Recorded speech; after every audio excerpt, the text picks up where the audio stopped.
World में ये जो एप्स्टीन का मामला निकल के आया है, Epstein is just one man, but उसके सारे जो ऑर्गेनाइजेशन है किस तरह से ओलिगार्की को कंट्रोल करते हैं, गवर्नमेंट्स को कंट्रोल करते हैं, उनको अंडर एज लड़कियों को प्रोस्टिट्यूट करके, किडनैप करके, किसी भी देश से किडनैप कर लो, उनको वहाँ पे ड्रग्स देके सुला दो, फिर सुना है कि मार के खाते भी हैं, पता नहीं, अनबिलीवेबल। और कितने दिनों तक दबे रहे क्योंकि एप्स्टीन बोस्टेड की सरकार हमारे हाथ में है, he was telling the victims सरकार हमारे हाथ में, तुम कुछ नहीं कर पाओगे। तो ये किस तरह से इन्होंने जो पावरफुल लोग elite all over the world उनको कंट्रोल किया है। हमारे देश के भी कितने लोगों के नाम वहाँ पे हैं, है ना, हमारे देश के इनके हड्डीपुरी है, मोदी है, अंबानी है, इन सबके। पहले तो स्वागत करूंगा अपने चैनल में और आप लोगों का धन्यवाद भी करूंगा क्योंकि कोई किसी की आवाज़ नहीं बनता, आप लोग यहाँ पे खड़ी हो किसी के लिए। क्या मुद्दा है और क्या सरकार तक मांगे हैं, आप थोड़ा सा गिनवा दीजिए। हम किसी के लिए नहीं, हम अपने लिए खड़े हैं। जी जी। हाँ, क्योंकि अगर ह्यूमन रेस को सर्वाइव करना है तो हम एक दूसरे के प्रति अगर हमारी संवेदना ख़त्म हो जाएगी, हमारी इंसानियत ख़त्म हो जाएगी, तो ह्यूमन रेस तो ख़त्म हो जाएगा। और जो पूंजीवादी पूरी दुनिया में अपना सिक्का जमाना चाहते हैं, वो उनका तरीका ये, हथियार ये है कि लोगों की आपस की संवेदना ख़त्म हो जाए, है ना। तो हमें बताइए, आपको उनसे क्या लेना देना, आप उनके लिए क्यों बोल रहे हैं, एक्स के लिए क्यों बोल रहा है, वाई जेड के लिए क्यों बोल रहा है। हम एक दूसरे के लिए बोलते हैं, हमारी यूनिटी जो होती है उसी से, क्योंकि हम तो डिस्पोजेस्ड लोग हैं, हमारा कोई पावर नहीं। तो पावरफुल लोगों के ऊपर दबाव डालने के लिए हमें एक होना पड़ता है। एक तो नंबर वन ये है ना। दूसरा ये, और अपने फ्यूचर के लिए, अपने बच्चों के फ्यूचर के लिए हर मामला, जैसे क्लाइमेट चेंज का मामला है, एक आदमी अपने लिए थोड़ी कर सकता है।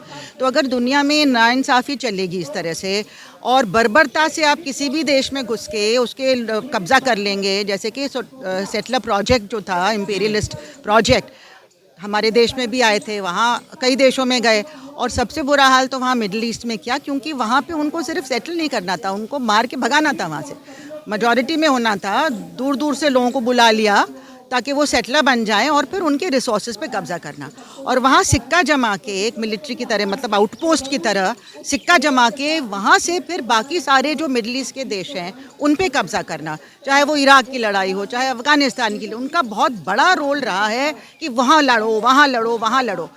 अब लेटेस्ट में ये बोलना चाहूँ, सबको पता है क्या हुआ, ये बॉर्डर ऑफ पीस इज़ बकवास। बॉर्डर ऑफ पीस इज़ मतलब कि कॉलोनियल, मतलब इंपीरियलिस्ट टेक ओवर, कि अब कोई नहीं बात कर रहा है पैलेस्टाइन के स्टेटहुड की। पहले 3 महीने पहले बात हुई थी, अब वो भी छोड़ दिया है। और ट्रम्प कौन होते हैं? Master war monger. अभी वेनेजुएला में उनके प्रेसिडेंट को किडनैप करके ले गए और कुछ भी कह के वहाँ पे अपना चला रहे हैं कि वो अब ऑयल हमारा हो गया। मतलब who is he is the biggest terrorist and war monger. कहीं है ना, नहीं है ना, मिली भगत है। देखिए, ऐसा है कि अभी जो मेन सवाल चल रहा है पूरी दुनिया, अमेरिका में फॉर एग्जांपल, कि अमेरिकन गवर्नमेंट क्यों, और इतने उनके बड़े बड़े जो लोग हैं, क्यों अमेरिकन इकोनॉमी को बर्बाद करके, I mean what they are doing, war after war after war at the behest of this Netanyahu and others, is destroying their own economy. आप कितने बिलियंस ऑफ डॉलर्स वहाँ लगा रहे हैं और आपके अपने देश में क्या हाल हो रहा है उसकी वजह से। So why are they doing it? अब असलियत पर निकल के आ रही है। There are many things, of course, you need a war because you have to sell your weapons, weapon industry है, फिर आपको ऑयल वहाँ पे हड़पना है, मिनरल्स हड़पने, वो सब इंपीरियलिस्ट प्रोजेक्ट तो है। लेकिन इसके अलावा जिस तरह से इजराइल के अंदर एक बहुत स्ट्रॉन्ग वो है, और पूरे वर्ल्ड में ये जो एप्स्टीन का मामला निकल के आया था, Epstein is just one man, but उसके सारे जो ऑर्गेनाइजेशन हैं किस तरह से ये ओलिगार्की को कंट्रोल करते हैं, गवर्नमेंट्स को कंट्रोल करते हैं, उनको अंडर एज लड़कियों को प्रोस्टिट्यूट करके, किडनैप करके, किसी भी देश से किडनैप कर लो, उनको वहाँ पे ड्रग्स दे के सुला दो, और फिर सुना है कि मार के खाते भी हैं, पता नहीं, अनबिलीवेबल। और कितने दिनों तक दबे रहें, क्योंकि एप्स्टीन बोस्टेड की सरकार हमारे हाथ में है, he was telling the victims सरकार हमारे हाथ में, तुम कुछ नहीं कर पाओगे।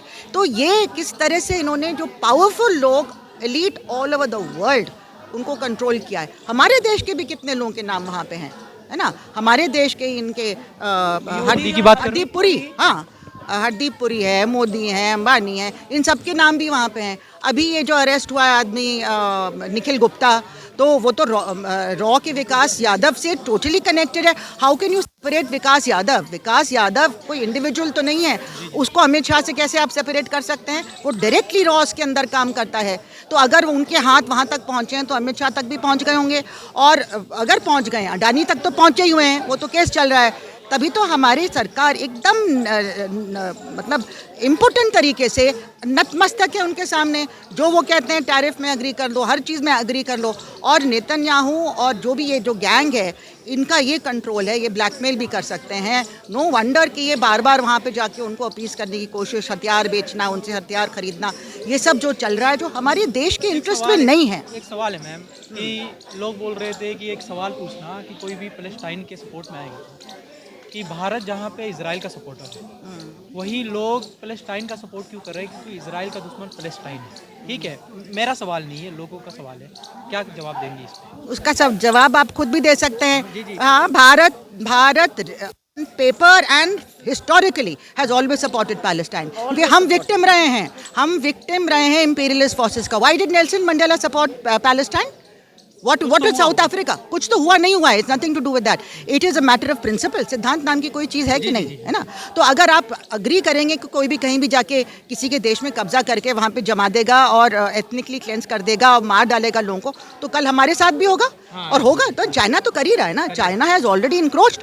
चाइना के सामने हम नतमस्तक हो रहे हैं। चाइना ने पाकिस्तान को वेपन्स नहीं दिए, तो अब क्या हो गया? हमारे मुंह में दही जम गया क्या? तो आप ये दिस इज ऑल नॉनसेंस। आप दुनिया के विश्व गुलाम बन गए हैं।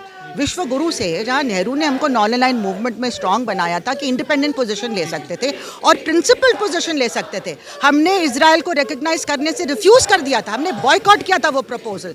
जब ग्रेट ब्रिटेन से वो आया था पहले बैल्फोर डिक्लेरेशन, उसके बाद रिकग्निशन ऑफ इजराइल 1948 में थी। फॉरेनर्स को घुसा के वहाँ पे कब्जा किया गया। These are not from that area. They are not Arabs. They are not Semites at all. These are Europeans. Europaea से जूस को जहाँ पे तंग किया जा रहा था, भगा के यहाँ पे भेजा गया कि आप यहाँ पे सेटल करो, क्योंकि तब हम यहाँ पे कब्जा कर सकते हैं। यहाँ पे एक उनको जानबूझ के वहाँ पे रखवाया गया। एक पुलिस मतलब एक काइंड ऑफ ठुल्ले की तरह उनको इस्तेमाल किया जा रहा है वहाँ पे बाय द इंपीरियलिस्ट फोर्सेस।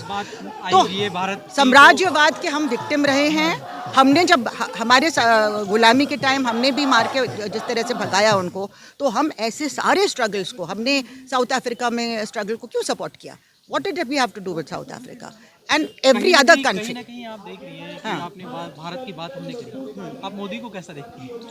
सीधे ना, मोदी ने तो हमारे इंटरेस्ट को कॉम्प्रोमाइज कर दिया पूरी तरह से। और हमारे देश में जिस तरह से कोई भी इकोनॉमिक प्रॉब्लम सॉल्व नहीं हो रही है, लोगों की प्रॉब्लम, अनएम्प्लॉयमेंट प्रॉब्लम नहीं सॉल्व हो रही है, एजुकेशन, हम लोग एजुकेशनिस्ट हैं, एजुकेशन को ख़त्म कर रहे हैं, इतना महंगा कर रहे हैं। जो नई पॉलिसी आई है कि कोई अपने बच्चे को नहीं पढ़ा पाएगा और यूनिवर्सिटीज़ में बकवास पढ़ाया जा रहा है और पूरा फ़िरका परस्ती डाल रहे हैं हमारे कोर्सेज़ में ताकि लोग बंटे। इनका क्या तरीका है? ब्रिटिश के भी गुलाम थे। ब्रिटिश की गुलामी में कोई फ्रीडम फाइटर इनकी तरफ से नहीं था। ब्रिटिश की गुलामी में इन्होंने हिंदू मुस्लिम शुरू किया, क्योंकि ब्रिटिश को डर था हिंदू मुस्लिम एकता से। From the time of the Bengal famine and all that, and when there was a struggle, joint Hindu-Muslim struggle in Bengal, 1857 के पहले से भी, और 1857 में जो हिंदू मुस्लिम यूनिटी उससे थे घबरा गए बुरी तरह से। तब इन्होंने हिस्टोरियंस को कमीशन किया, अपने ब्रिटिश हिस्टोरियंस को, कि इनके बीच में आपको दीवार खड़ी करनी है। तो ब्रिटिश हिस्टोरियंस ने पूरा हिंदू मुस्लिम नैरेटिव बनाया और उससे कुछ असर हमारे मिडिल क्लास के कुछ लोगों पे हुआ। और कुछ लोगों ने फिर ये आरएसएस का जो जन्म हुआ वो इसीलिए हुआ कि हमको ब्रिटिश की मदद करनी है। हिंदुस्तान में इंटरनल एनिमी के खिलाफ सारा लगाओ, आप आपस में लड़वाओ, आपस में लड़वा के ही रूल कर सकती है कोई भी फॉरेन सरकार, है ना। तो ये इतिहास इनका है, तो वो इतिहास को कंटिन्यू कर रहे हैं। अभी भी इंपीरियलिस्ट फोर्सेस के सामने नतमस्तक है। इंपीरियलिस्ट फोर्सेस ने कभी हमको छोड़ा नहीं, साम्राज्यवाद ने फिजिकली चले गए, लेकिन बाहर से डिक्टेट किया, चाहे लोन दे के डिक्टेट किया कि आप स्कूलों पे खर्चा मत करो, आप इस पे खर्च मत करो, आप अस्पताल पे खर्चा मत करो। बाहर से डिक्टेट करते गए, हमें कमज़ोर रखा, पार्टीशन करवाया ताकि हम कमज़ोर देश बन जाएं, और इन्होंने इनका सपोर्ट किया, है ना, और अब भी कर रहे हैं। एप्स्टीन फाइल की बात हो रही है, तो मैंने देखा कि अमेरिका में काफ़ी लोग धरने प्रदर्शन पे हैं डोनाल्ड ट्रंप लेके। तो अलाउ ही नहीं करते हैं आपको धरना प्रदर्शन। और जब हुआ था लद्दाख में तो क्या किया? ये देखना, आइकॉनिक आदमी जो कभी पॉलिटिक्स में उस तरह से इन्वॉल्व नहीं था, और उसने सिर्फ अपने प्रदेश के बढ़ोतरी के लिए, वो प्रोटेक्शन के लिए आवाज़ उठाई थी और पीसफुली, तो उसी को जेल में बंद कर दिया आपने। इसका कोई जस्टिफिकेशन है? जेल में कैसे 5 साल आपने बंद रखा? और हमारे स्टूडेंट्स को वो 5-5 साल बिना कोई, मतलब जो लोग प्यार मोहब्बत की बात करते हैं, जो लोग इंसानियत की बात करते करते हैं और हमारे संविधान की बात करते हैं। वो इनके लिए सबसे बड़ा खतरा है। जो रेपिस्ट हैं, जो खूनी हैं, चाहे वो राम रहीम हो, और जो गुंडागर्दी करते हैं और नरसंहार की बात करते हैं हेमंत बिस्वा शर्मा जैसे, वो तो राज कर रहे हैं। गोली मारो सालों को, आज यहाँ भी चल रहा था, हमारी यूनिवर्सिटी में भी नारे लग रहे थे, गोली मारो सालों को, ब्राह्मणवाद जिंदाबाद। मतलब क्या कहना चाहती हूँ समझते नहीं कि पत्रकारों को? ब्राह्मण वो तो प्लांटेड पत्रकार है, हम नहीं जानते क्या उनको, हमारे सामने भी आते हैं। ब्राह्मणवाद और ब्राह्मणों में फर्क है। नहीं, मैं तो कोई कैटेगरी में नहीं मानती, लेकिन किसी को बुरा लगता है, किसी को बुरा लगता है कि क्योंकि मैं ब्राह्मण हूँ, अब मेरे खिलाफ बोल रहे हो। अगर कहते हो, एक तो आप अपने आप को ब्राह्मण मानने से इनकार कर दो, क्योंकि हमारे ना धर्म परमिट करता है, ना हमारा संविधान परमिट करता है, लेकिन चलो आप कहते भी हो। ब्राह्मणवाद तो एक सोच होती है ना, इट्स लाइक सेइंग कि पेट्रियार्की बुरी चीज़ है, डजंट मीन कि हर मर्द बुरा है। मर्दों के खिलाफ नहीं है ये, वो सोच के खिलाफ है जो औरतों को नीचा करता है। तो उस सोच के खिलाफ है जो एक तबके को जन्म के बेसिस पे आप नीचा मानते हैं, है ना, अपने आप को। It's casteist and racist. ये जो रेसिस्ट फिलॉसफी है विच इज ब्राह्मणवाद, उसके हम खिलाफ हैं।